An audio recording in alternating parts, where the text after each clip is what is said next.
Hello, welcome to Rambling Over Games. This is Damian. Uh, Today I'm by myself and I'll be playing Phoenix Wright Ace Attorney on the Nintendo DS. Um, let's just jump right in. First Turnabout. Episode 1, the first Turnabout.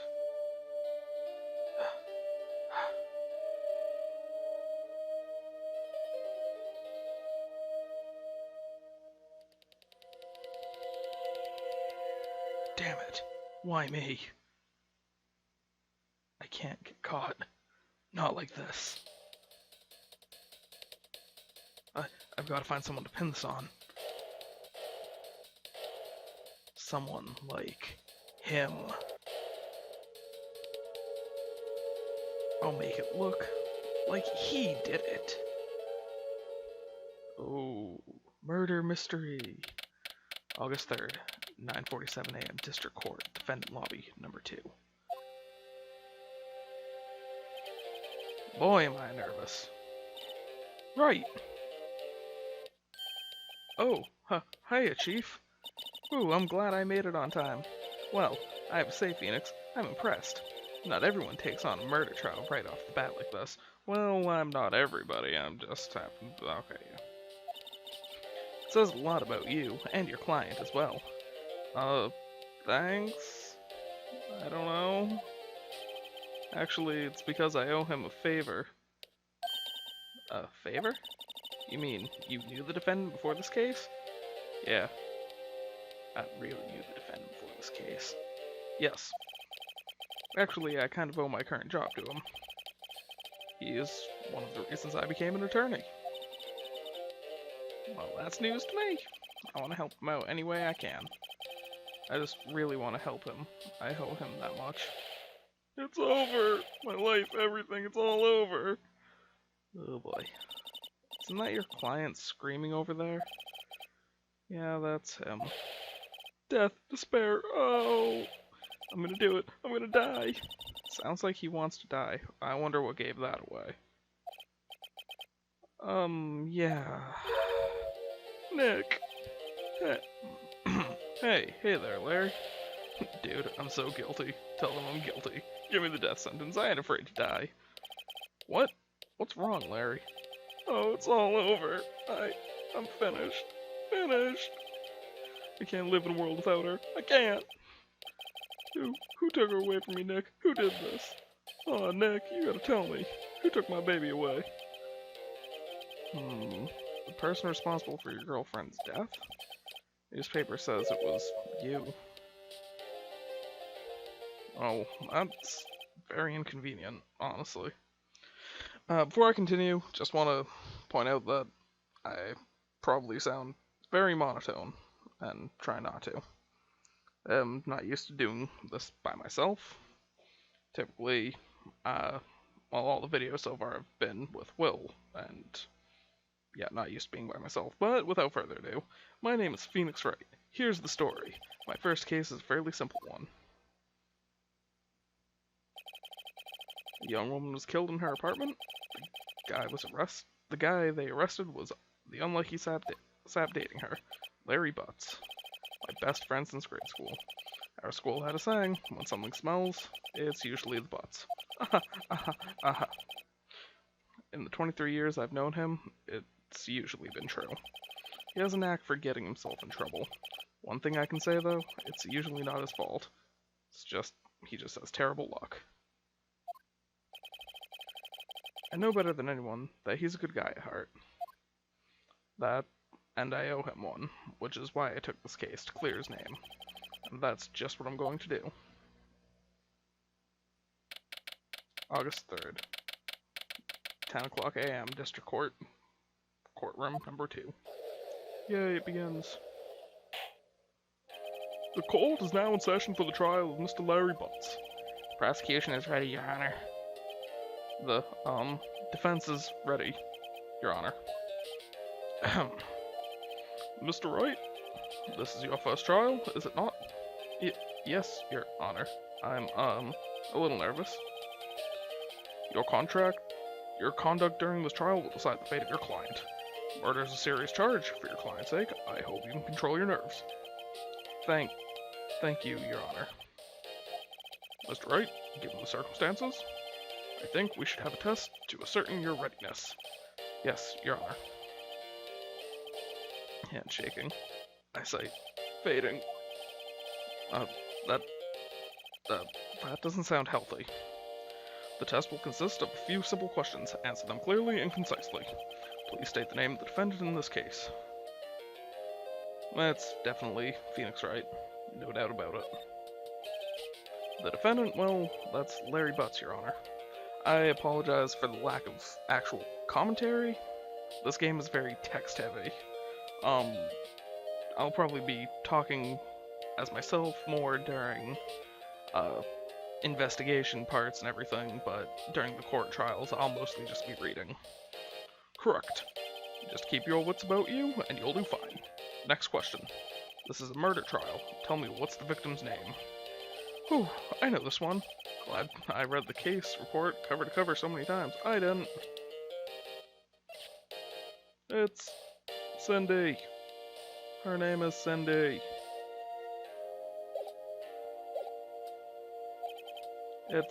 Wait. Uh-oh. No way. I forgot. I'm drawing a total blank here. Phoenix, are you absolutely sure you're up to this? You don't even know the victim's name? Oh, the victim. Of course I know the victim's name. I, just forgot. Temporarily. I think I feel a migraine coming on. Look, the defendant's name is listed in the court record. Just touch the court record button to check it at any time, okay? Height, profiles. There she is, Cindy Stone. She was murdered. Remember to check it often. Do it for me, please. I'm begging you. Let's hear your answer. Who is the victim in this case? It's Mia Fey. She's standing right beside me. She's the victim. Cinder block. Cindy Stone. The victim's name is Cindy Stone. Correct. Now, tell me, what was the cause of death? She died because she was poisoned with a blunt object. She was struck once by a blunt object. Correct. You have answered all my questions. I see no reason why we shouldn't proceed. Honestly, like, I know it's a video game, but what kind of court would do this? Like, I don't feel like the judge would be asking or trying to test the attorneys. You seem much more relaxed, Mr. Wright. Good for you. Thank you, Your Honor. Because I don't feel relaxed, that's for sure. Well then. First, a question for the prosecution, Mr. Payne. Yes, Your Honor. As Mr. Wright just told us, the victim was struck with a blunt object. Would you explain to the court just what that object was? The murder weapon was the statue of the thinker. It was found lying on the floor next to the victim. I see. The court accepts it into evidence. Statue added to the court record. Yay. That would suck to be hit with, honestly. Jesus. Right. Be sure to pay attention to any evidence added during the trial. That evidence is the only ammunition you have in this court. Touch the court record button to check the court record frequently. Really? Really? Not surprising. Mr. Payne, the prosecution may call its first witness. The prosecution calls the defendant Mr. Butts to the stand. Chief, what do I do now? Pay attention to what you Pay attention. You don't want to miss any information that might help your client's case. You'll get your chance to respond to the prosecution later, so be ready. Let's just hope he doesn't say anything unfortunate. Uh-oh, Larry gets excited easily. This could be bad. He gets excited and pees all over the floor. Ahem. Mr. Butts, is it not true the victim had recently dumped you? Hey, watch it, buddy. We were great together. We were Romeo and Juliet, Cleopatra and Mark Antony. Didn't they all die? I wasn't dumped. She just wasn't taking my phone calls or seeing me. Ever. What's to you, anyway? Mr. Butts, what you describe is generally what we mean by dumped. In fact, she had completely abandoned you, and was seeing other men. She had just returned from overseas with one of them the day before the murder. What do you mean, one of them? Lies, all of it, lies. I don't believe a word of it. Your Honor, the victim's passport. According to this, she was in Paris until the day before she died. Passport added to the court record! Yay. Indeed. She appears to have returned the day before the murder. Keep messing up voices. Well, nah, fuck it. Dude, no way. The victim was a model, but did not have a large income. It appears that she had several sugar daddies. Daddies? Sugar? Yes, older men who gave her money and gifts. She took their money and used it to support her lifestyle. Dude. We can clearly see what kind of woman this Miss Stone was. Tell me, Mr. Butts, what do you think of her now? Right? I don't think you want him to answer that question. Yeah, Larry has a way of running his mouth in all the wrong directions. Should I stop him from answering? My client had no idea the victim was seeing other men. That question is irrelevant to this case. Dude, Nick, what do you mean irrelevant? That cheating she-dog. I'm gonna die. I'm just gonna drop dead. Yeah, and when I meet her in the afterlife, I'm going to get to the bottom of this. Let's continue with the trial, shall we? I believe the accused's motive is clear to everyone. Yes, quite. Oh boy, this is so not looking good. Next question. You went to the victim's apartment on the day of the murder, did you not? Well, did you or did you not? Well, maybe I did. Maybe I didn't. That's real. Why would you say that? Uh-oh, he went. What do I do?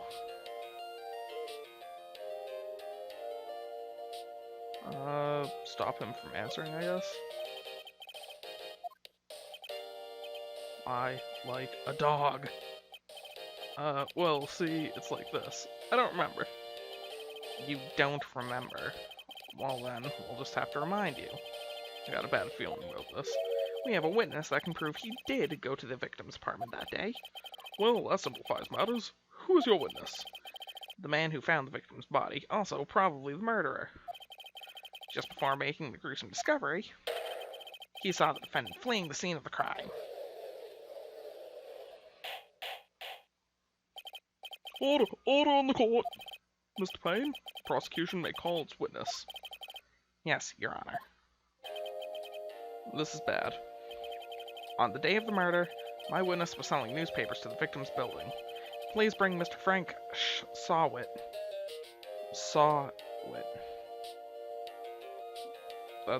Okay. Well, I forgot that a lot of the names are just puns half the time, so... Mr. Sawit. Mr. Sawit, you sell newspaper subscriptions, is that correct? Oh yes, newspapers, yes.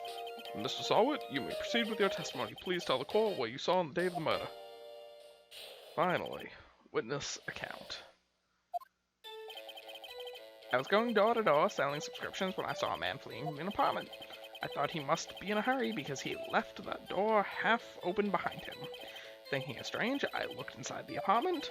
Then I saw her lying there, a woman, not moving, dead. I quailed in fright and found myself unable to go inside. I thought to call the police immediately. However, the phone in her apartment wasn't working. I went to a nearby park and found a public phone.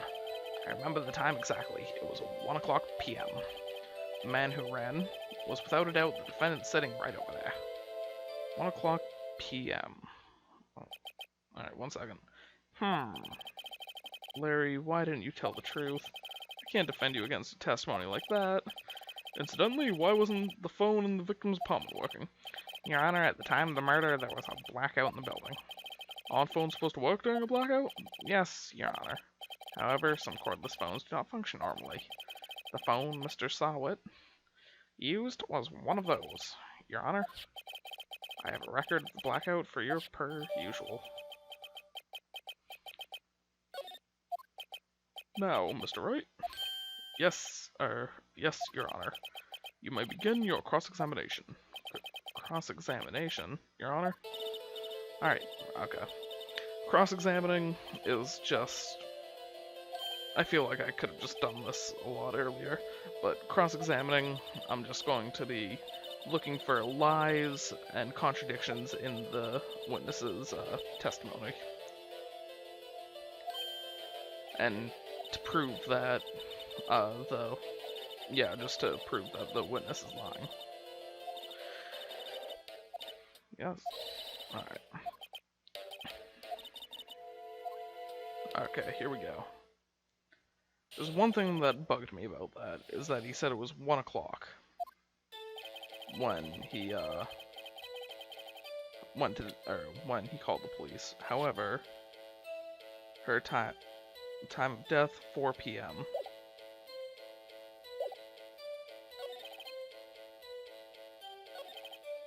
Thinking it's strange, I looked inside the apartment. When I saw her lying there, a woman not moving, dead. I thought to call the police immediately, however the phone wasn't working. I went to a nearby park and found a public phone. I remember the time exactly, it was 1 o'clock p.m. However, she died between 4 and 5 p.m. So we object. You found the body at 1 p.m. You're sure? Yes, it was 1 p.m. for certain. Frankly, I find that hard to believe. Your statement directly contradicts the autopsy report. The autopsy notes the time of death at some time after 4 p.m. There was nobody to her, no body to find at 1 p.m. How do you explain the 3-hour gap?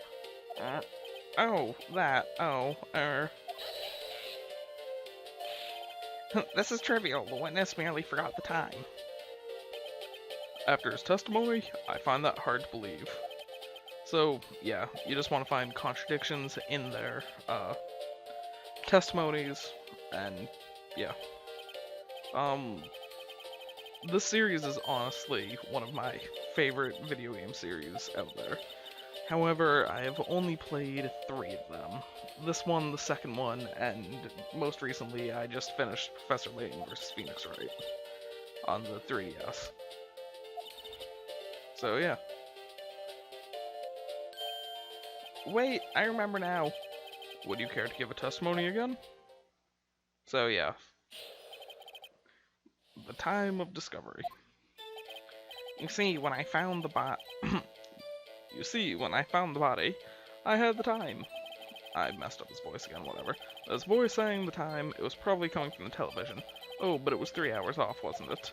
I guess the victim must have been watching a video or tape program. That's why I thought it was 1 p.m. Terribly sorry about the misunderstanding. Alright, so there's already a contradiction there. Or a very blatant contradiction there. You heard a voice saying the time on a tape program. Mr. Wright, you may cross-examine the witness. Right. You know what to do. I've got this one. Alright. So he says that he heard something coming from the TV. However, there was a blackout. Hold it right there. The prosecution has said there was a blackout at the time of the discovery. And this record proves it. You couldn't have heard a television or a video. Irk. The defense has a point. Do you have an explanation for this, Mr. Sawit? No, I find it quite puzzling myself. Quite. Wait, I remember now. Mr. Sawit, the court would prefer to hear an accurate testimony from the very beginning. 3 constant corrections are harming your credibility. These constant corrections. That, and you seem rather distraught. And in the next episode, we will find out why he is distraught. I apologize for the severe lack of actual commentary. Hopefully there will be more in the next episode. But until then,